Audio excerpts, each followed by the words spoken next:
जितने बच्चे 2025 board exam देने वाले हैं क्लास 10th में है तो उनके वीडियो सबसे ज्यादा इंपॉर्टेंट है। मेरे प्यारे बच्चों, आज मैं आप लोगों को गणित का एक ऐसा वायरल पेपर बताने वाला हूं जो कि आपके पेपर में बिल्कुल हुबहू ये पेपर आप लोगों का छपने वाला है।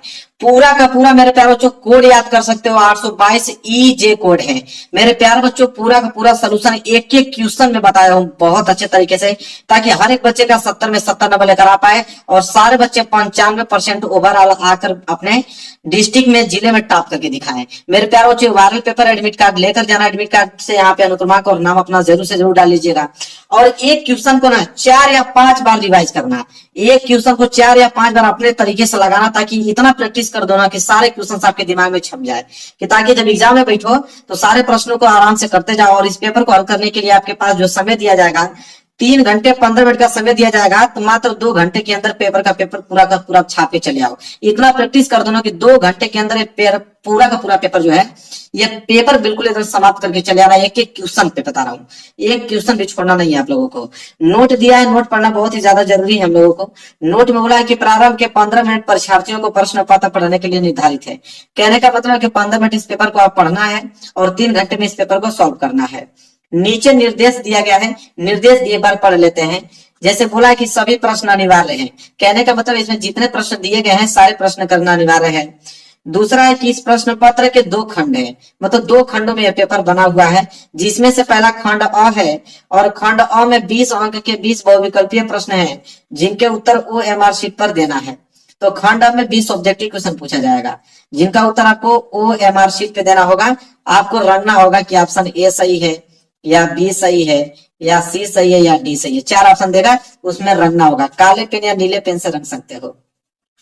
चौथा है कि OMR शीट पर उत्तर अंकित किए जाने के पश्चात उसे काटे नहीं तथा इरेजर, व्हाइटनर आदि का प्रयोग न करें। कहने का मतलब कि एक बार अगर आपने OMR शीट को रंग दिया कि पहला वाला ऑप्शन सही है, तो उसको रंग दिया, दोबारा ये नहीं कि इसको काटना है या इरेजर, व्हाइटनर आदि का प्रयोग करके इसे मिटाना है। मतलब जो ऑप्शन एक बार आपने रंग दिया उसको छोड़ दीजिए उसी तरह। इसके बाद 5वां है कि खंड ब में 50 अंक के संक्षिप्त उत्तर प्रकार या वर्णनात्मक प्रश्न है। खंड ब में 50 नंबर के आपके लघुत्तरीय दीर्घोत्तरीय प्रश्न देखने को मिलेगा। इसके बाद है कि खंड ब में कुल 5 प्रश्न हैं, टोटल प्रश्न जो है 5 है खंड ब में। इसके बाद प्रत्येक प्रश्न के प्रारंभ में स्पष्ट लिख दिया गया है कि उसके कितने खंड आपको करना है। चलिए आगे बढ़ते हैं। प्रत्येक प्रश्न के अंक उनके सम्मुख अंकित है। हर एक प्रश्न के आगे आपको लिखा हुआ मिलेगा कि प्रश्न 1 नंबर का है, 2 नंबर का है, 4 नंबर का है, 6 नंबर का है। जितना भी नंबर का होगा उसके सामने आपको लिखा हुआ मिलेगा कि यह प्रश्न जो है इतने नंबर का है। इसके बाद प्रथम प्रश्न से आरंभ कीजिए और अंत तक जाइए। उस प्रश्न पर समय नष्ट मत कीजिए जो आप हल नहीं कर सकते हैं। कहने का मतलब है कि शुरू से लास्ट तक हल करते जाइए। जो प्रश्न आपको नहीं आ रहा उस पर समय नष्ट करने की जरूरत नहीं है। लेकिन दावे के साथ कह सकता हूं कि अगर वीडियो अगर पूरा देखते हो तो ऐसा आप लोगों को कभी फील होगा ही नहीं कि ये प्रश्न नहीं आता है। इसलिए तो मैं कह रहा हूँ कि 4 या 5 बार प्रैक्टिस करके जाना है, कि ताकि सारे क्वेश्चन याद हो जाए आप लोगों को। देखिए यहाँ से पेपर आप लोगों का स्टार्ट हो रहा है खंड अ। देखिए खंड अ में यहाँ पे लिखा हुआ है ना बहुविकल्पीय प्रश्न। चलिए देखिए पहला प्रश्न क्या है, बहुत सिंपल प्रश्न है कि किसी धनात्मक पूर्णांक p के लिए प्रत्येक धनात्मक विषम पूर्णांक का रूप है। ठीक है, कह रहा है कि कोई धनात्मक पूर्णांक p के लिए प्रत्येक धनात्मक विषम पूर्णांक का रूप होगा। पहला ऑप्शन, दूसरा ऑप्शन, तीसरा ऑप्शन, चौथा ऑप्शन। कहने का मतलब ये है मेरे प्यारे बच्चों कि p बराबर अगर मैं 1 रखूं या p बराबर 2 रखूं या p बराबर 3 रखूं, ठीक है, तो किस ऑप्शन में अगर p का वैल्यू ऐसा रखूंगा कि हमेशा उसका मान क्या आएगा, धनात्मक विषम संख्या ही प्राप्त होगा। ठीक है, तो कौन सा ऑप्शन होगा मेरे प्यारे बच्चों, चलिए हम लोग देख लेते हैं यहाँ पे। तो इसका राइट आंसर होगा मेरे प्यारे बच्चों ऑप्शन नंबर डी। क्या होगा, ऑप्शन नंबर डी। मैं उसको प्रूफ करके दिखाता हूँ आप लोगों को। ठीक है, ऑप्शन डी होगा। अब आप सोचोगे कि ऑप्शन डी क्यों होगा, तो देखो क्या दिया है आपका 2p और प्लस के 1 दिया हुआ है। इसमें p का वैल्यू आप कुछ भी रखो, हमेशा आपको धनात्मक विषम पूर्णांक देखने को मिलेगा। जैसे मैं आप लोगों को प्रूफ दिखा देता हूँ। p बराबर में 1 रखता हूँ, तो p बराबर 1 रखूंगा तो हो जाएगा आपका 2 गुणे p का वैल्यू अगर मैं यहाँ पे 1 रख देता हूँ और प्लस में है आप लोगों का 1, तो 2 एकम 2 और प्लस 1, तो 2 और 1 मिले कितना हो जाएगा 3। तो 3 आपका कौन सी संख्या है, विषम संख्या तो है, धनात्मक विषम संख्या। चलो एक एग्जांपल और ले लेता हूँ। p बराबर अगर मैं 2 रख देता हूँ तो हो जाएगा आप लोगों का 2 गुणे p की जगह अगर मैं 2 रख दूं तो हो जाएगा 2 और प्लस में यहाँ पे हो जाएगा 1, तो दो दूनी के चार और चार में एक जोड़ोगे तो हो जाएगा 5, और 5 भी कैसी संख्या है, धनात्मक विषम है। तो p का वैल्यू कुछ भी रखो आपको हमेशा धनात्मक विषम संख्या ही मिलेगा, इसलिए डी वाला ऑप्शन जो है बिल्कुल राइट आंसर हो जाएगा। कोई डाउट आप लोगों को नहीं होना चाहिए। चलिए आगे बढ़ते हैं फटाफट। अगला प्रश्न देखिए। अगला प्रश्न मेरे प्यारों जो ये है दूसरा, कि यदि द्विघात बहुपद आपको दिया हुआ है k-1 फिर गुणे में एक्स स्क्वायर प्लस के एक्स प्लस 1 के शून्यकों में से एक शून्यक -3 है तो k का मान है। अब मेरे प्यारे बच्चों आपको द्विघात बहुपद दिया हुआ है और एक शून्य का आपको मालूम है कि -3 है, तो पूछ रहा है कि k का मान बताइए। तो जब भी आप लोगों का शून्य देता है मेरे प्यारे बच्चों, ध्यान से सुन लो, तो शून्य जब भी देता है वो x की वैल्यू होता है। मैं आपको बताता हूँ कैसे हल करोगे इसका, k का वैल्यू कैसे लाओगे। तो जब भी आपको दे कि एक शून्य दिया हुआ है तो समझ लेना कि वो x का वैल्यू दिया है, तो x बराबर आपका क्या हो जाएगा, -3 हो जाएगा। और द्विघात बहुपद आपको क्या दिया हुआ है, यहाँ पे हम नोट कर लेते हैं, k-1 कोष्टक बंद, इसके बाद क्या है एक्स स्क्वायर प्लस के एक्स, इसके बाद प्लस के 1। अब आपको कुछ करने की जरूरत नहीं मेरे प्यारे बच्चों, द्विघात यहाँ पे बहुपद है ना, इसको आप 0 के बराबर कर दो। क्या करोगे, 0 के बराबर कर देना, और x बराबर -3 का वैल्यू है, जहां पे भी x आएगा वहां पे आप -3 रखते जाना। चलिए रख के दिखाता हूं मैं। तो ये तो हो जाएगा आपका k-1, ठीक है, कोष्टक यहाँ मैंने बंद कर दिया, x आ गया, x मैं रखूंगा -3, तो हो जाएगा आप लोगों का -3 का यहाँ पे होल स्क्वायर और प्लस यहाँ पे मैंने रख दिया। अब ये हो गया के गुणे फिर x आ गया, x के वैल्यू फिर वही रखेंगे हम लोग, क्या -3 रखेंगे और प्लस में इधर हो गया आपका 1 और बराबर में इधर हो गया आप लोगों का 0। कोई डाउट नहीं होना चाहिए। अब इसको हल कर लो, हल करोगे मेरे प्यारे बच्चों तो -3 का स्क्वायर करोगे तो आ जाएगा 9, ठीक है, -3 का स्क्वायर करोगे तो 9, और कोष्टक में इधर बच गया आप लोगों का k-1 बच गया, और प्लस इधर क्या होगा आप लोगों का के तो गुणा -3 में करोगे तो हो जाएगा आपका -3 तो यहाँ पे कोष्टक में -3 के और प्लस इधर हो गया 1 और बराबर में इधर हो गया आप लोगों का 0। समझ में आ गया आप लोगों को ना। अब 9 को गुणा के में करोगे तो हो जाएगा 9 माइनस 9 को गुणा 1 में करोगे तो हो जाएगा 9, प्लस को गुणा माइनस में करोगे तो हो जाएगा माइनस, इधर हो गया आप लोगों का 3 के बचा और इधर बचा आपका +1 और बराबर में क्या आ गया मेरे प्यारे बच्चों 0 आ गया। चलो अब इसको हल करते हैं।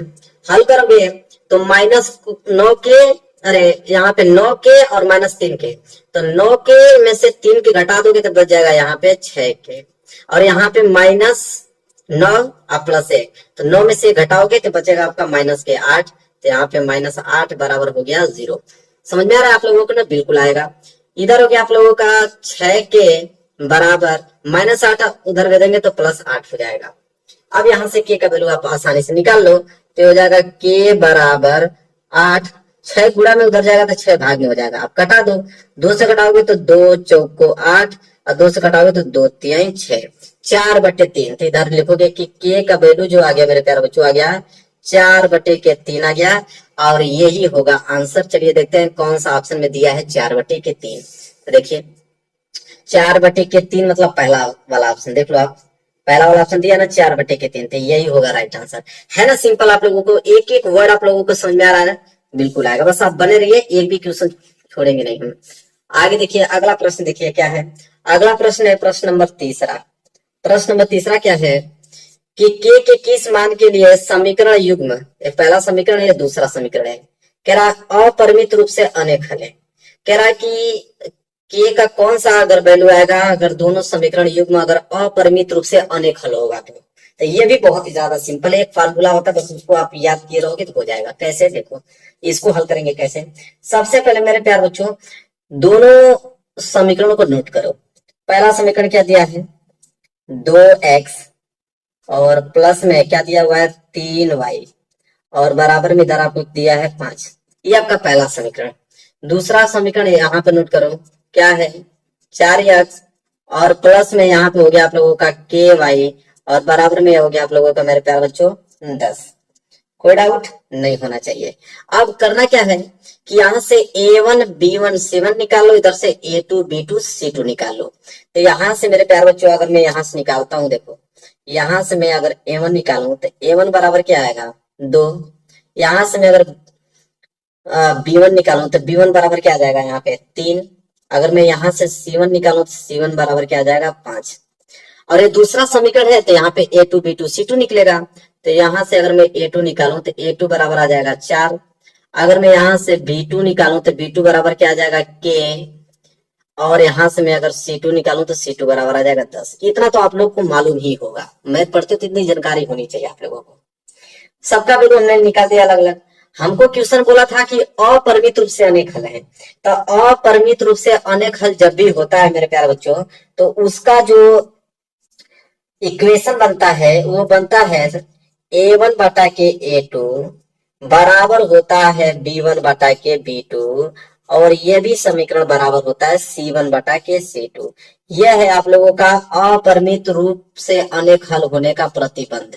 ठीक है, याद रहेगा तभी कर पाओगे। तो इसको आपने नोट कर लिया। अब बस वैल्यू आप लोगों को रखना है। चलिए मैं वैल्यू रख दिखाता हूँ। A1 तो A1 का वैल्यू 2 दिया तो आप क्या रखोगे 2 बटे A2 का वैल्यू 4 दिया तो आप क्या रखोगे 4 बराबर लगा दो। B1 का वैल्यू 3 दिया है तो 3, और B2 का वैल्यू क्या दिया है तो यहाँ क्या रखोगे K रखोगे बराबर। C1 का वैल्यू आप 5 रखोगे और C2 का वैल्यू आप क्या रखोगे 10 रखोगे। अब मेरे प्यारे बच्चों आप इसको हल कर लो, ज्यादा दूर जाने की जरूरत नहीं है। इसको आप 5/10 को छोड़ दो, आप चाहोगे तो बस इतना में ही कर दोगे आंसर। कैसे देखो, K का गुणा 2 में करोगे तो यह हो जाएगा आप लोगों का 2K होगा ना, और बराबर 4 का गुणा 3 में करोगे तो 4 3 12 होता है। तो यहाँ से K का वैल्यू आराम से निकल जाएगा।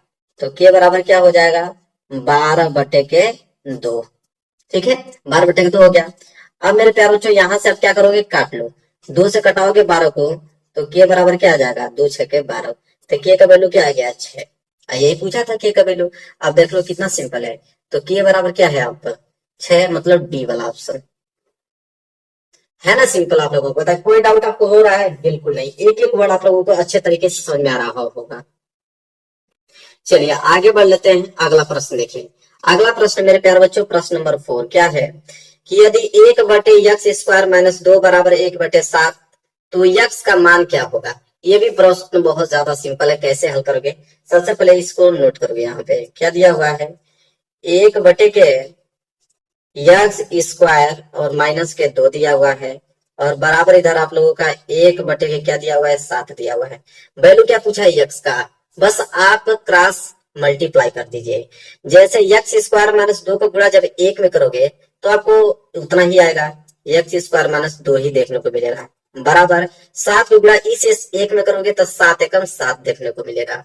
अब यहाँ पे करोगे क्या कि (x² बराबर 7) और यह -2 उधर चला जाएगा तो हो जाएगा +2। अब यहाँ से (x² की वैल्यू निकालो तो (x² बराबर 7 और 2 मिलकर हो जाते हैं 9। अब यहाँ से जब x का वैल्यू निकालोगे तो यह वर्ग में है, उधर जाएगा तो वर्गमूल में हो जाएगा, तब यह वर्गमूल हो जाएगा 9 का। अब यहाँ पे वर्गमूल निकालना पड़ेगा। तो x बराबर क्या हो जाएगा, वर्गमूल हमेशा प्लस और माइनस दोनों में निकलता है, इतना याद रखना। 9 का वर्गमूल क्या होता है 3, तो x का वैल्यू कितना आ गया +-3 आ गया। चलिए देखते हैं, ऑप्शन में दिया हुआ है, देना तो चाहिए। देखो बी वाला ऑप्शन +-3, बी वाला ऑप्शन क्या हो जाएगा राइट आंसर हो जाएगा। समझ में आ रहा है आप लोगों को। चलिए आगे देखिए अगला क्वेश्चन क्या है। अगला क्वेश्चन भी आसान है, क्वेश्चन नंबर 5 में कि 1 से 10 तक की धनात्मक सम संख्याओं का समांतर माध्य होगा। मतलब कि 1 से लेकर 10 तक की जितने भी धनात्मक सम संख्या है उसका हमें समांतर माध्य ज्ञात करना है। देखो ये प्रश्न बहुत सिंपल है। सबसे पहले करोगे क्या कि 1 से लेकर 10 तक सभी धनात्मक सम संख्या लिखोगे। तो पहला तो हो जाएगा 2, इसके बाद हो जाएगा 4, 4 के बाद 6, 6 के बाद 8। तो 1 से लेकर 10 तक सिर्फ इतना ही धनात्मक सम संख्या है। अब इसका हमें निकालना है समांतर माध्य। तो समांतर माध्य क्या से निकालते हैं कि दी हुई संख्या को जोड़ दो, तो हो जाएगा 2 + 4 + 6 + 8 मैंने जोड़ दिया, और जितनी भी संख्या है टोटल भाग दे दो। तो 1 2 3 4 टोटल संख्या कितनी है 4, 4 का भाग दे दो। अब यहाँ पे जोड़ोगे तो 8 6 14 4 18 2 20 कितना आ गया 20, 20 बटे मेरे प्यारे बच्चों 4। जब कटाओगे तो 4 5 20, तो 5 जो है वो आ गया आप लोगों का समांतर माध्य। 5 का मतलब मेरे प्यारे बच्चों यहाँ पे ऑप्शन दिख रहा होगा आप लोगों को, डी वाला ऑप्शन जो है बिल्कुल राइट आंसर होगा, डी वाला। क्लियर हो गया, पांचवा प्रश्न भी आप लोगों को समझ में आ गया। चलिए आगे बढ़ते हैं मेरे प्यारे बच्चों। अगला प्रश्न है क्वेश्चन नंबर 6। देखिए क्वेश्चन नंबर 6 ये कह रहा है कि दो आकृतियां जिनके आकार समान हो परंतु आवश्यक रूप से अमाप समान न हो कहलाती हैं। ये बात आप लोगों को मालूम होगा कि अगर दो आकृतियां हैं, आकार उनका समान है लेकिन अमाप समान न होता है उसे हम लोग बोलते हैं समरूप आकृतियां। चलिए पहले इसको ऑप्शन देख लेते हैं कि ऑप्शन कौन सा दिया हुआ है। देखो इधर ऑप्शन दिया हुआ है, 4 ऑप्शन दिया हुआ है, तो उसे क्या बोलते हैं, समरूप आकृतियां दिया है। देखिए सी वाला ऑप्शन, तो ये परिभाषा ही आप लोगों को सिर्फ पूछ दिया है। चलिए क्लियर हो गया। आप देखिए 7वां प्रश्न यहाँ पे। 7वां प्रश्न क्या है कि बिंदुओं 5,0 और -12,0 के बीच की दूरी है। मतलब कि दो बिंदुओं के बीच की दूरी ज्ञात करना है और दो बिंदु दिया हुआ है हमको। क्या दिया हुआ है चलिए हम नोट कर लेते हैं। देखिए सिंपल है, एक तो पहला बिंदु यहाँ मान लेते हैं, एक दूसरा बिंदु यहाँ मान लेते हैं। और इन्हीं दोनों के बीच की दूरी पूछा है, निर्देशांक दिया है। पहला का दिया है 5,0, इसके बाद दूसरा का दिया हुआ है यहाँ पे -12,0 दिया हुआ है। ठीक है, अब इन्हीं दोनों बिंदुओं के बीच की दूरी पूछा है। चलिए देखिए कैसे लगाएंगे। सबसे पहले इसको हम लोग मानेंगे x1 और इसको मान लेंगे हम लोग y1। इससे हम लोग क्या मान लेंगे x2, इस वाले को क्या मान लेंगे y2 मान लेंगे। अब दो बिंदुओं के बीच की दूरी का सूत्र अगर मालूम रहेगा तभी आप इसको हल कर पाओगे। तो दो बिंदुओं के बीच की दूरी का सूत्र नोट करो। करनी में क्या होता है कि x2 माइनस x1 का होल स्क्वायर और प्लस में y2 माइनस y1 का होल स्क्वायर होता है। यही फार्मूला होता है दो बिंदुओं के बीच की दूरी का। अब यहाँ पे मेरे प्यारे बच्चों बस वैल्यू पुटअप कर दो, आंसर आपको मालूम चल जाएगा। तो करनी x2 का वैल्यू कितना दिया -12, तो यहाँ हम लोग लिखेंगे -12। बीच में माइनस लगा तो बीच में माइनस लगा देंगे। x1 का वैल्यू 5 है तो x1 की जगह हम लोग 5 लिखेंगे, कोष्टक बंद, इसका हमने कर दिया स्क्वायर, प्लस y2 का वैल्यू दिया है 0, माइनस y1 का वैल्यू दिया है 0, तो 0 माइनस 0 का क्या कर देंगे हम लोग होल स्क्वायर कर देंगे। फिर यहाँ पे नीचे हम लोग लिखेंगे एक बड़ा सा करनी बनाएंगे, -12 -5 मिलके हो जाएगा -17, इसका हमने कर दिया होल स्क्वायर और प्लस 0 में से 0 जाएगा तो हो जाएगा 0, तो ये हो जाएगा 0 का होल स्क्वायर। फिर नीचे हम लोग क्या बनाएंगे, करनी बनाएंगे, -17 का होल स्क्वायर करोगे मेरे प्यारे बच्चों तो आ जाएगा 289। ठीक है, और 0 का होल स्क्वायर करो तो 0 ही आएगा, तो जोड़ोगे तो 289 ही आएगा। 289 का वर्गमूल मेरे प्यारे बच्चों क्या होता है 17। 289 का वर्गमूल क्या होता है 17, तो 17 इकाई मेरे प्यारे बच्चों आ गया इन दोनों के बीच की दूरी 17 इकाई। चलिए देखते हैं ऑप्शन में दिया है तो जरूर देगा 17 इकाई का मतलब डी वाला ऑप्शन। देखो डी वाला ऑप्शन जो है बिल्कुल राइट आंसर हो गया। समझ में आ रहा है आप लोगों को, कोई भी दिक्कत हो रहा है बिल्कुल नहीं होगा। ठीक है, 1% दिक्कत नहीं होगा, मेरी गारंटी है, बस आप ध्यान से देखते चलिए। 8वां प्रश्न देखिए क्या है। 8वां है कि यदि 3 cot a बराबर 4 तो sec a का मान होगा। मतलब ये क्वेश्चन भी बहुत ही ज्यादा सिंपल है। कैसे, पहले आप इसको नोट करोगे, क्या है 3 cot a बराबर कितना दिया हुआ है 4 दिया हुआ है। आपसे पूछा है किसका वैल्यू, तो सेक ए का वैल्यू आपसे पूछा हुआ है कि सेक ए का वैल्यू क्या होगा। देखो सबसे पहले आप करोगे क्या मेरे प्यारे बच्चों, यहाँ से कॉट ए का वैल्यू निकाल लो। तो यहाँ से जब आप कॉट ए का वैल्यू निकालोगे तो कॉट ए बराबर क्या हो जाएगा 4, या 3 गुणा में है तो 3 कहाँ चला जाएगा, भाग में आ जाएगा। क्लियर, चलिए अब देखिए कॉट ए है। ठीक है, तो कॉट ए को हम लोग क्या लिख सकते हैं, कॉट ए को हम लोग लिख सकते हैं 1/10 है। कॉट ए को हम लोग लिख सकते हैं कि नहीं 1/10 है, बिल्कुल लिख सकते हैं। जो लोग त्रिकोणमिति पढ़ेंगे उनको फार्मूला याद होगा। कॉट ए को हम लोग 1/10 ए लिख सकते हैं, बराबर इधर हो गया आप लोगों का 4/3। हमें अगर 10 ए निकालना हुआ, अगर मैं 10 ए को ऊपर कर दूं तो 10 ए जैसे ऊपर जाएगा तो इधर आपका 3 ऊपर चला जाएगा और 4 आपका नीचे चला जाएगा। तो 10 ए का वैल्यू आपको यहां से मालूम चल जाएगा 3/4। क्लियर है, हमें क्या ज्ञात करना है सेक ए। देखो सेक ए बराबर एक फार्मूला होता है कि सेक ए बराबर करनी में 1 प्लस के 10 स्क्वायर है, एक फार्मूला होता है मेरे प्यारे बच्चों। जो लोग त्रिकोणमिति सर्वसमीका पढ़ेंगे उनको मालूम होगा। तो ये फार्मूला होता है, तो यहाँ पे हम लिखेंगे सेक ए बराबर करनी में यहाँ पे वैल्यू रख दीजिए 1, तो 1 ही रहेगा, प्लस 10 स्क्वायर है तो 10 ए का वैल्यू जितना है उसका स्क्वायर कर दो। तो 10 ए का वैल्यू तो 3/4 आया है, तो यहाँ पे लिखोगे 3/4 और इसका हमें क्या कर दोगे स्क्वायर कर दोगे। तो चलो करोगे तो क्या होगा, यहाँ पे नीचे तो आप लोगों का आ जाएगा सेक ए बराबर, अब एक बड़ा सा हम लोग क्या बनाएंगे करनी बनाएंगे, और 1 प्लस 3 का स्क्वायर करोगे तो 9/4 का स्क्वायर करोगे तो आ जाएगा आप लोगों का 16 आ जाएगा। इसके बाद फिर नीचे लिखोगे आप सेक ए तो सेक ए बराबर एक बड़ा सा करनी फिर बनाओगे, फिर 16 का गुणा में करोगे, 16 एकम 16, 16 और 9 25, तो ऊपर तो 25 आ गया, नीचे आप लोगों का 16 आ गया। ठीक है, फिर यहाँ पे लिखोगे आप सेक ए मेरे प्यारे बच्चों, सेक ए बराबर 25 का वर्गमूल क्या होता है 5, और इधर आपका नीचे 16 का वर्गमूल क्या होता है 4, तो सेक ए का वैल्यू कितना आ गया 5/4 है ना। सिंपल, आप लोगों को कोई दिक्कत है? बिल्कुल नहीं। 5/4 देखते हैं ऑप्शन में दिया है, देना ही चाहिए उसको। 5/4 का मतलब बी वाला ऑप्शन देखिए दिया कि नहीं, 5/4 आसानी से हल हो गया, कोई डाउट नहीं होना चाहिए। आगे बढ़ते हैं, अगला देखिए। देखिए अगला प्रश्न है प्रश्न नंबर 9। प्रश्न नंबर 9 मेरे प्यारे बच्चों ये कह रहा है कि एक मीनार की ऊंचाई 20 मीटर है, जमीन पर बनने वाली इसकी छाया की लंबाई जो है 20 सरणी में 3 मीटर है, तो सूर्य का उन्नयन कोण होगा। देखो ये प्रश्न भी बहुत ही ज्यादा सिंपल है। सबसे पहले कह रहा है कि एक मीनार की ऊंचाई, देखो ये धरती है और इस धरती पे यह मीनार क्या है खड़ा हुआ है, ये क्या हो गया मीनार। ठीक है, मीनार को हम लोग मान लेते हैं कि बीसी जो है मीनार है। ठीक है, तो बीसी अगर मीनार है तो जमीन पर बनने वाली इसकी छाया की लंबाई 20 कड़ी में 3 मीटर है। मान लो बीसी अगर इस तरह मीनार खड़ी है तो उसका छाया इस तरह ही बनेगा, तो यह छाया हो गया, इसको पॉइंट को हमने ए नाम दे दिया।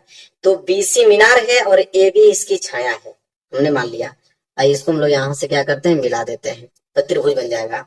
तो यहाँ बोला है कि मीनार की ऊंचाई, तो मीनार हमने माना है बीसी को, तो मीनार की ऊंचाई क्या है 20 मीटर, तो यहाँ पे लिख लेते हैं मीनार की ऊंचाई 20 मीटर। इसके बाद जमीन पर बढ़ने वाली इसकी छाया की लंबाई, तो छाया हमने माना है ए बी को, जिसकी लंबाई हमको दिया है यहाँ पे 20 करनी में 3, तो 20 करनी में यहाँ पे 3 हमने लिख दिया छाया की लंबाई। ठीक है, यहाँ पे एम लिख देता हूँ मीटर। पूछ रहा है सूर्य का उन्नयन कोण, उन्नयन कोण उसे बोलते हैं जिसे हम लोग नीचे से ऊपर देखने पर कोण बनता है, तो यह वाला कोण उन्नयन कोण होगा, थीटा मान लेते हैं, इसी का वैल्यू हमको पूछा है। देखो बहुत ही ज्यादा सिंपल है। यहाँ पे एक त्रिभुज बन गया आप लोगों का, त्रिभुज ए बी सी, तो एक समकोण त्रिभुज हो गया त्रिभुज ए बी सी। तो अब क्या करेंगे हम लोग त्रिभुज ए बी सी में मेरे प्यारे बच्चों हम लोग लगाएंगे टेन ए का वैल्यू, इसलिए लगाएंगे टेन ए का वैल्यू क्योंकि टेन ए बराबर क्या होता है लंब बटे के आधार, तो लंब का वैल्यू हमको दिया है यहाँ पे और आधार का वैल्यू भी दिया है, तो लंब बटे आधार दो ही वैल्यू दिया है, तो टेन में ही होता है। तो यहाँ पर लिखेंगे कि टेन थीटा, क्योंकि टेन थीटा बराबर लंब बटे आधार होता है, तो टेन थीटा बराबर क्या होता है लंब बटे के आधार। ठीक है, तो यहाँ पे मेरे प्यारे हम लोग लिखेंगे टेन थीटा बराबर लंब का वैल्यू कितना दिया है 20 और बटे आधार के वैल्यू कितना दिया है मेरे प्यारे बच्चों 20 करनी में क्या दिया है 3, तो 20 करनी में हम लोग क्या लिख देंगे 3 लिख देंगे। अब करना क्या है सिंपल कटा दो, तो 20 एकम 20, आइए भी 20 एकम 20, 20 से 20 कैंसिल हो गया, तो इधर बचेगा आप लोगों का टेन थीटा बराबर, ऊपर तो आपका बच गया 1, अब 1 का गुणा करने में 3 करोगे तो करनी 3 ही आएगा, तो टेन थीटा बराबर क्या गया 1 बटे करनी में 3 आ गया। क्लियर है? चलिए अब यहाँ पे आप लिखोगे टेन थीटा। अब मेरे प्यारे बच्चों टेन कितना अंश का मान 1 बटे करनी में 3 होता है, तो आप कहोगे कि सर टेन 30 अंश का मान, टेन 30 अंश का मान 1 बटे करनी में 3 होता है, तो 1 बटे करनी में 3 की जगह हमने क्या लिख दिया टेन 30 अंश, कोई दिक्कत नहीं। अब यहाँ से 10 से 10 क्या कर दोगे काट दोगे, इधर बच गया थीटा, इधर बच गया आप लोगों का 30 अंश, और थीटा का ही वैल्यू पूछा था, तो सूर्य का उन्नयन कोण कितना आ गया 30 अंश आ गया मेरे प्यारे बच्चों। देख लो यहाँ पे 30 अंश का मतलब क्या होता है बी वाला ऑप्शन, देखो 30 अंश का मतलब बी वाला ऑप्शन जो है बिल्कुल राइट आंसर हो गया। कोई डाउट है आप लोगों को? बिल्कुल नहीं। कोई भी डाउट होगा कमेंट करके आप हमसे तुरंत पूछिएगा, मैं तुरंत आपको बता दूंगा। अगला प्रश्न देखिए प्रश्न नंबर 10वां। प्रश्न नंबर 10वां क्या है मेरे प्यारे बच्चों, देखो ये भी प्रश्न प्यारा है कि द्विघात समीकरण 3x² - 6x + 4 बराबर 0 का विविधकर है। अब मेरे प्यारे बच्चों एक ही फार्मूला होता है विविधकर का, अगर विविधकर का फार्मूला आपको मालूम है तो आप इस क्वेश्चन को आसानी से कर पाओगे। विविधकर को हम लोग डी से डिनोट करते हैं, तो डी बराबर मेरे प्यारे बच्चों b² - 4ac, यही फार्मूला होता है विविधकर का। इसको आप दिमाग में बैठा लो, कभी भी विविधकर पूछेगा यही फार्मूला लगाना है आप। अब यहाँ पे आप इस द्विघात समीकरण को नोट करो, क्या है 3x² - 6x + 4 बराबर 0। यहां से आप एबीसी का वैल्यू निकाल लो, तो ए बराबर क्या होगा ए बराबर 3 होगा, बी बराबर क्या होगा बी बराबर -6 होगा, और सी बराबर आपका 4 हो गया। इतना तो आप लोगों को मालूम ही है, बस आप इसमें रख लो।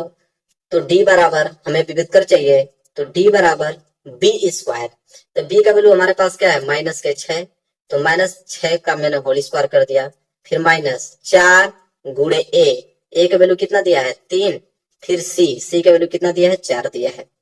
अब इससे लगाओगे तो डी बराबर क्या आ जाएगा, -6 का होल स्क्वायर करोगे तो आ जाएगा प्लस के 36, अब -4 3 12 और 12 चौका 48, ये हो गया 48।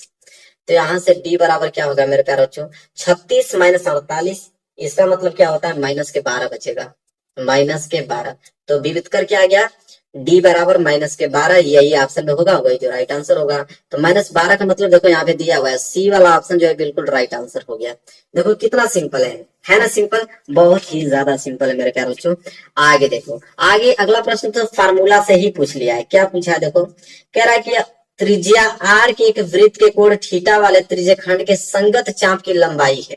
इसका कहने का मतलब है मेरे प्यारे बच्चों कि एक आप लोगों का वृत्त है, ठीक है, और यहाँ पे इसका केंद्र है, और यहाँ पे मैंने एक त्रिज्या ले लिया, यह आपका आर त्रिज्या है, आपका आर त्रिज्या है, ये बीच वाला कोण क्या है थीटा है, ठीक है, इसको मैंने ए मान लिया, इसको हमने बी मान लिया। तो कह रहा संगत चाप की लंबाई, मतलब यहाँ से ए से लेकर और यहाँ तक बी तक, यही है संगत चाप की लंबाई। अगर इसको ज्ञात करना होगा तो इसका फार्मूला क्या होता है, तो इसका फार्मूला मेरे प्यारे बच्चों होता है थीटा बटे 360 2πr। देखिए कहीं दिया हुआ है, बिल्कुल दिया हुआ है, सी वाला ऑप्शन, थीटा बटे 360 2πr। तो जब भी इस प्रकार के क्वेश्चन आया, संगत चाप की लंबाई पूछे, तो यही फार्मूला लगाओगे तो आसानी से आप लोगों का आंसर मिल जाएगा, है ना, सिंपल। चलिए अगला प्रश्न देखिए, प्रश्न नंबर 12। प्रश्न नंबर 12 के अंदर प्यारे बच्चों, ये भी बहुत सिंपल ही प्रश्न है। दिया है कि 1/2 सेंटीमीटर व्यास वाले किसी ठोस अर्धगोले का संपूर्ण पृष्ठीय क्षेत्रफल होगा, 1 नंबर के लिए प्रश्न है। तो यहाँ पे मेरे प्यारे बच्चों 1/2 सेंटीमीटर व्यास वाला किसी ठोस अर्धगोले का संपूर्ण पृष्ठीय क्षेत्रफल पूछा है। तो देखो व्यास दिया है अर्धगोले का, हमें अर्धगोले का क्या निकालना पड़ेगा, त्रिज्या, ठीक है। तो त्रिज्या आर बराबर क्या होता है, तो त्रिज्या जो होता है वो व्यास की आधी होता है, त्रिज्या क्या होता है, व्यास का आधा होता है, तो व्यास बटे 2, तो हो जाएगा आर बराबर व्यास तो दिया ही है 1/2, तो 1/2 और नीचे आपका क्या है 2 है, तो इसको हल करोगे तो आर बराबर 1/, ये नीचे गुणा हो जाता है, तो 2 दूनी के 4, तो त्रिज्या आपका आ गया 1/4 सेंटीमीटर। अब आपसे पूछा है कि अर्धगोले का संपूर्ण पृष्ठीय क्षेत्रफल, तो अर्धगोले का संपूर्ण पृष्ठीय क्षेत्रफल का फॉर्मूला होता है मेरे प्यारे बच्चों के 3πr²। यहाँ पे लिख लीजिएगा अर्धगोले का संपूर्ण पृष्ठीय क्षेत्रफल बराबर 3πr², ठीक है। तो ये आपका हो जाएगा 3π, ठीक है, और आर का वैल्यू दिया है 1/4, जो कि इसका हमें क्या करना है, स्क्वायर करना है, ठीक है। तो स्क्वायर करोगे तो ये हो जाएगा 3π गुणे 1 का स्क्वायर करोगे तो 1, और 4 का स्क्वायर करोगे तो आ जाएगा मेरे प्यारे बच्चों 16 आ जाएगा, ठीक है। तो इसको हम लोग ऐसे लिख सकते हैं 3/16, अब पाई को अलग कर दो, पाई। अब यहाँ पे आप क्षेत्रफल निकाल रहे हो तो क्षेत्रफल हमेशा सेंटीमीटर स्क्वायर में निकलता है, तो 3/16 पाई सेंटीमीटर स्क्वायर। अब आप सोचोगे कि पाई को मैंने क्यों नहीं 22/7 रखा इसका मान, तो पाई का मान इसलिए 22/7 नहीं रखा हूं क्योंकि ऑप्शन पाई में ही दिया हुआ है, ऑप्शन पाई में दिया हुआ था, इसलिए हमने उसको चेंज नहीं किया। तो 3/16 पाई कहाँ गया, 3/16 पाई सेंटीमीटर स्क्वायर, बी वाला ऑप्शन जो है राइट आंसर हो जाएगा। समझ में आ गया आप लोगों को, कोई डाउट, बिल्कुल हुआ ही नहीं होगा। आगे बात कर लेते हैं, देखिए प्रश्न नंबर 13। अब प्रश्न नंबर 13 क्या है, यहाँ से पढ़ते हैं, इसको हल करते हैं। 1 से 15 तक की सम संख्याओं का समांतर माध्य होगा। तो सबसे पहले 1 से 15 तक की जितने भी सम संख्या है उसको नोट कीजिए, इसके बाद समांतर माध्य निकालने का हमने शुरू में एक सवाल बताया था आप लोगों को, क्वेश्चन दिया गया था। तो 1 से 15 तक कितनी सम संख्या है, एक तो आपका 2, इसके बाद 4, 6, 8, इसके बाद 10 के बाद मेरे प्यारे बच्चों 12 के बाद 14, सिर्फ इतना ही सम संख्या है। इसका समांतर माध्य निकालना है, तो समांतर माध्य क्या कहता है, अगर मैं यहाँ से इसका समांतर माध्य निकालूं, समांतर माध्य कहता है कि जितनी भी संख्या है सबको जोड़ो। तो यहाँ पे 2 + 4 + 6 + 8 + 10 + 12 + 14 हमने जोड़ दिया। फिर कहता है कि बटे में जितनी भी संख्या उसका भाग दे दो, तो 1 2 3 4 5 6 7, टोटल कितनी संख्या है 7, हमने उसका भाग दे दिया। चलो अब जोड़ो, तो अब जोड़ोगे मेरे प्यारे बच्चों तो कितना आ जाएगा, 4 2 6 6 6 12 12 8 20 20 10 30, और 30 10 40 2 42, और 42 और 14 कितना हो जाएगा आप लोगों का 56। तो ये हो जाएगा आप लोगों का 56/7, और 7 × 8 = 56, 8 आ गया, और 8 ही समांतर माध्य कहलाएगा। 8 का मतलब देखते हैं कौन सा ऑप्शन दिया है। देखिए 8वें का मतलब बी वाला ऑप्शन दिया है कि नहीं, बी वाला ऑप्शन इसका राइट आंसर हो जाएगा। कोई डाउट है आप लोगों को? बिल्कुल, थोड़ा भी डाउट होगा तो पूछिएगा, तो इससे डाउट होना नहीं चाहिए, बहुत सिंपल है। इसके बाद क्वेश्चन नंबर 14 देखिए क्या है कि एक साधारण पासे को एक बार फेंक कर 3 से बड़ी संख्या प्राप्त करने की प्रायिकता ज्ञात कीजिए। तो एक साधारण पासे को अगर हम लोग फेंकते हैं तो 3 से बड़ी संख्या प्राप्त करने की प्रायिकता पूछा है, ठीक है। तो मेरे प्यारे बच्चों, एक पासे को अगर आप फेंकोगे, एक पासे को अगर फेंकोगे तो सभी संभव परिणाम कितने होंगे? 6 होंगे। या तो 1 आएगा, या तो 2 आएगा, या तो 3 आएगा, या तो 4 आएगा, तो या तो 5 आएगा, तो 6। तो सभी जितने भी संभव परिणाम है वो टोटल कितने हैं? 6 है, ठीक है। और 3 से बड़ी संख्या प्राप्त करना है, तो 3 से बड़ी संख्या क्या है? तो 4 आ सकता है, या तो 5 आ सकता है, या तो 6 आ सकता है, यही तो आ सकता है 3 से बड़ी संख्या। तो यहाँ पे अनुकूल परिणामों की संख्या कितनी है? टोटल 3, ठीक है। तो अनुकूल यहाँ पे लिख दीजिएगा, यहाँ पे लिख, मैं तो क्वेश्चन सॉल्व कर रहा हूँ, यहाँ पे लिख लीजिएगा अनुकूल परिणामों की संख्या 3 है और सभी संभव परिणाम कितने हैं? 6 है। अब प्रायिकता ज्ञात करना है, तो प्रायिकता का फार्मूला होता है मेरे प्यारे बच्चों, यहाँ पे आप लिख लीजिएगा, मैं बोल देता हूँ, नोट कर लो। प्रायिकता कहता है कि अनुकूल परिणामों की संख्या, तो अनुकूल परिणामों की संख्या कितनी है? 3, और बटे में जो होता है सभी संभव परिणाम, तो सभी संभव परिणाम कितने थे? 6। अब 3 एकम 3 और 3 दूनी के 6, 1/2 इसका क्या आ जाएगा? प्रायिकता आ जाएगा। कितना सिंपल है। तो इस फार्मूले को नोट कर लेना है, 1/2 का मतलब होता है बी वाला ऑप्शन राइट आंसर हो गया। क्लियर है आप लोगों को? कोई भी डाउट नहीं होना चाहिए, समझ में आ रहा आप लोगों को ना? चलिए आगे बढ़ते हैं। देखिए अगला प्रश्न है प्रश्न नंबर 15, और ये भी बहुत ही ज्यादा सिंपल प्रश्न है, घबराने वाली बात नहीं है। मैं हूं तो कोई भी आप लोगों को प्रश्न भारी नहीं लगेगा। क्या है कि दो संख्याओं का योगफल 8 तथा उनका अंतर 2 है, तो संख्या ज्ञात कीजिए। तो दो संख्याओं का योगफल 8 दिया है, ठीक है। मान लेते हैं यहाँ पे कि पहली संख्या को हम लोग x मान लेते हैं और यहाँ पे दूसरी संख्या को y मान लेते हैं, ठीक है। अब यहाँ पे दिया है कि दो संख्याओं का योगफल, तो इनको अगर मैं योगफल करूं कि x प्लस वाई करूं, तो x प्लस वाई बराबर 8 दिया है, इसे हम लोग समीकरण 1 मान लेते हैं। और उनका अंतर मतलब x में से अगर मैं y घटा दूं तो अंतर कितना दिया है? 2 दिया है, इसे हम लोग समीकरण दूसरा मान लेते हैं। अब इसको मेरे प्यारे बच्चों हल कर दो डायरेक्ट यहाँ पे, तो एक प्लस में एक माइनस है, तो लिख दो जोड़ने पे। जोड़ने पे क्या होगा कि plus Y minus Y cancel हो जाएगा, x मिलके हो जाएगा यहाँ पे 2x बराबर 8 और 2 मिलके हो जाएंगे 10। यहाँ से x बराबर हो जाएगा आप लोगों का 10/2, और कटा दोगे 2 से तो x बराबर 2 5 है 10। तो x का वैल्यू कितना आ गया मेरे प्यारे बच्चों? 5। अब x का मान किसी भी समीकरण में रख दो, तो x का मान अगर आप पहला में रख रहे हो तो x की जगह आप रखोगे 5 और प्लस यहाँ पे हो जाएगा y बराबर के 8। y बराबर क्या हो जाएगा? 8 प्लस 5 उधर जाएगा तो माइनस के 5 हो जाएगा। तो y बराबर 8 में से 5 घटाओगे तो 3। तो यहाँ x बराबर 5 और y बराबर 3 आ गया। तो यहाँ इसका जो हल होगा मेरे प्यारे बच्चों, तो पहले x लिखते हैं फिर y लिखते हैं। तो x का वैल्यू 5 और y का वैल्यू 3। तो 5 का mat 3 इसका आंसर होगा, देखो दिया है। तो 5 का mat 3 का मतलब बी वाला ऑप्शन जो है बिल्कुल राइट आंसर हो जाएगा क्वेश्चन नंबर 15 का। समझ में आ गया आप लोगों को? कोई डाउट नहीं होना चाहिए। आगे देखिए अगला प्रश्न क्या है। सुराना बिंदु -3 का mat 4 की x अक्ष से दूरी, ठीक है। तो देखो एक फार्मूला याद कर लेना, कभी भी अगर आपको पूछे, यहाँ पे मैं नोट करा देता हूं कि बिंदु की x अक्ष से दूरी, जब भी क्वेश्चन में पूछे कि कोई भी बिंदु दे दे, पूछे कि बिंदु की x अक्ष से दूरी क्या होगी मेरे प्यारे बच्चों, तो इसका आंसर आप लिखना है बराबर में। इसका आंसर हमेशा होता है बिंदु y का निर्देशांक। क्या होता है? बिंदु y का निर्देशांक ही x अक्ष की दूरी कहलाता है। तो बिंदु y का यहाँ पे हो जाएगा निर्देशांक, ठीक है। अब देखिए यहाँ पे क्या दिया है? -3 का mat 4, तो -3 तो x कहलाता है, 4 आपका y कहलाता है। तो y का निर्देशांक कितना दिया है? 4। तो 4 ही इसका क्या हो जाएगा? राइट आंसर हो जाएगा मेरे प्यारे बच्चों। समझ में आ गया आप लोगों को? 4 का मतलब क्या हो जाएगा? यहाँ पे सी वाला ऑप्शन इसका राइट आंसर हो जाएगा। क्लियर है? तो जब भी बिंदु x अक्ष से दूरी पूछे तो आप हमेशा y का निर्देशांक ज्ञात कीजिएगा।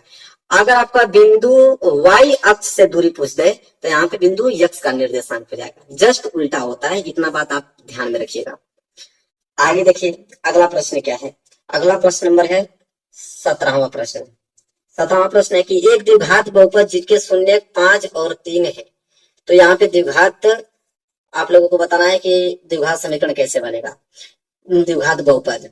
तो यहाँ पे शून्य 1 शून्य 5 है, 1 शून्य -3 है। तो दो शून्य दिया है, पूछा है कि द्विघात बहुपद बना के दिखाई, तो इसका एक फार्मूला होता है। चलिए इसका फार्मूला देख लेते हैं, यहाँ पे नोट कर लो। जब भी आपको शून्य दे के पूछेंगे द्विघात बहुपद क्या होगा, तो इसका फार्मूला चलता है मेरे प्यारे बच्चों। तो यहाँ पे चलता है कि द्विघात बहुपद बराबर, यहाँ पे नोट कर लो, जब भी आपको शून्य देके द्विघात बहुपद पूछे तो कौन सा फार्मूला लगाओगे। तो द्विघात बहुपद कैसे निकाला जाता है मेरे प्यारे बच्चों, इसको नोट करो।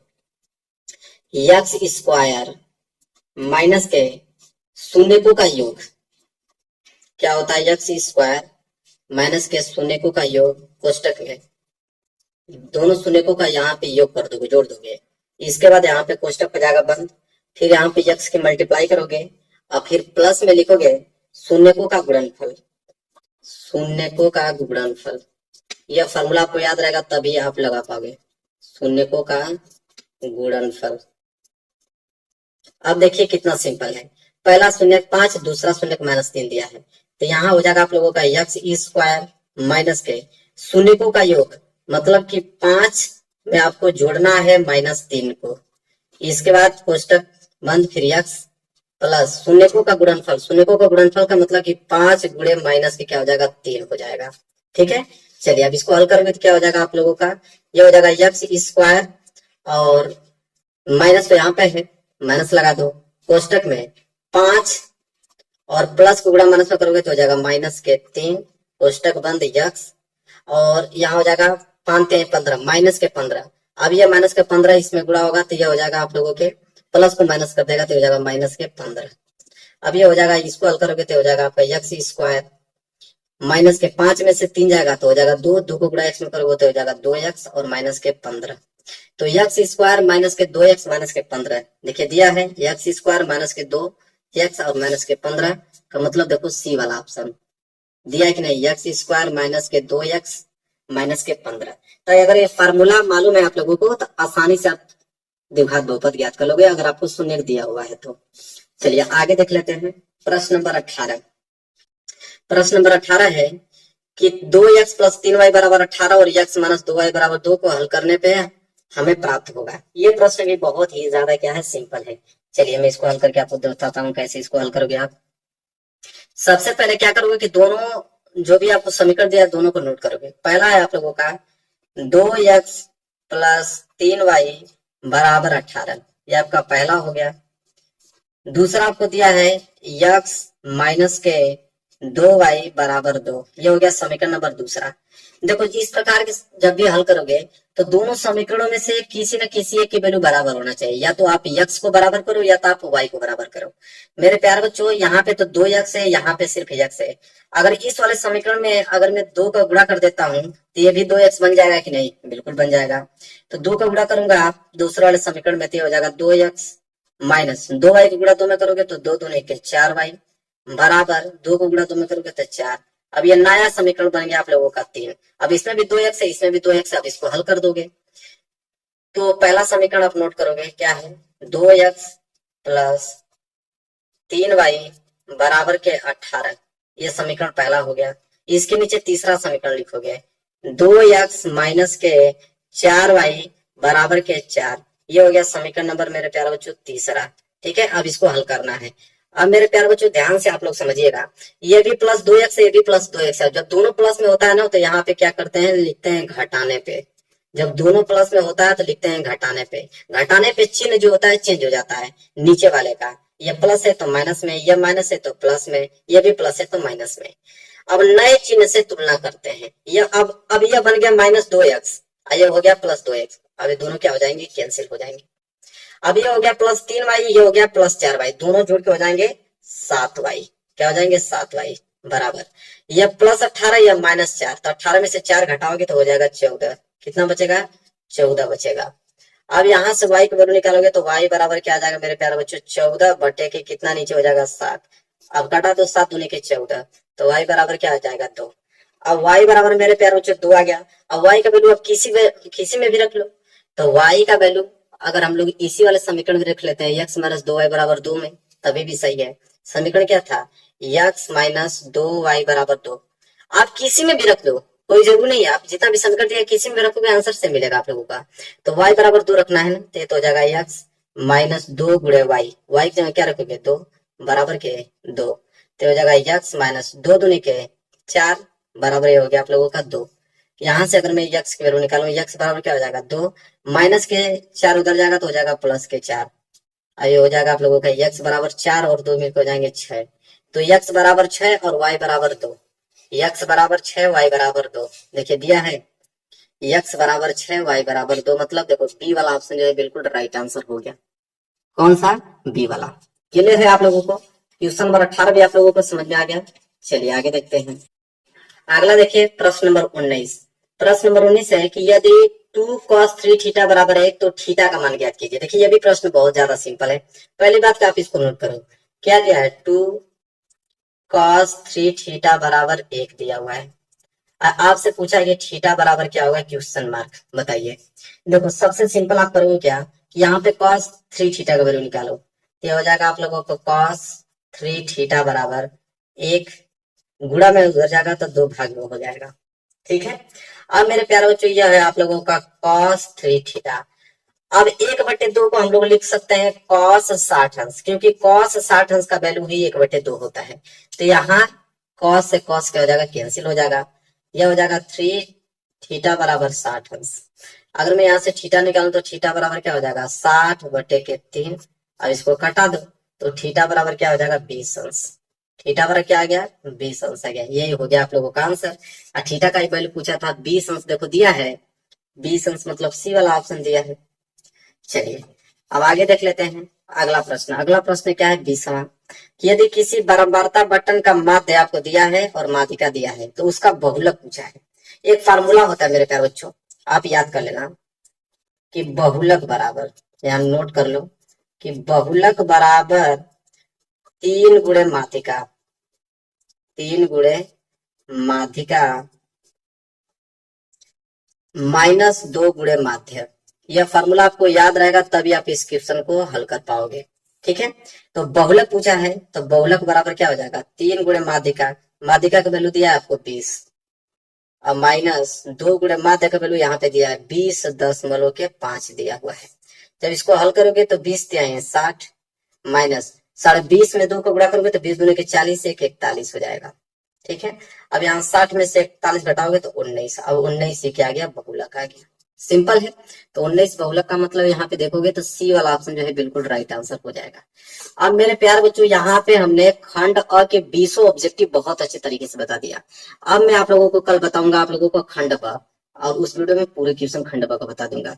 तो मेरे प्यार बच्चों इस पेपर को अगर आप तैयार कर लेते हो तो गारंटी है मेरा कि आप लोग 70 में 70 नंबर करके आओगे। जो भी क्वेश्चन बताए वो 1-2 बार घर पे जरूर लगा लीजिएगा। ठीक है, तभी आपकी प्रैक्टिस होगी और तभी आप एग्जाम में एक भी क्वेश्चन भूलोगे नहीं, पूरा का पूरा करके आओगे। वीडियो को लाइक कर देना, चैनल पे नए तो चैनल को जरूर सब्सक्राइब कर लेना। मिलेंगे एक प्यारे से नेक्स्ट वीडियो में, तब तक के लिए धन्यवाद।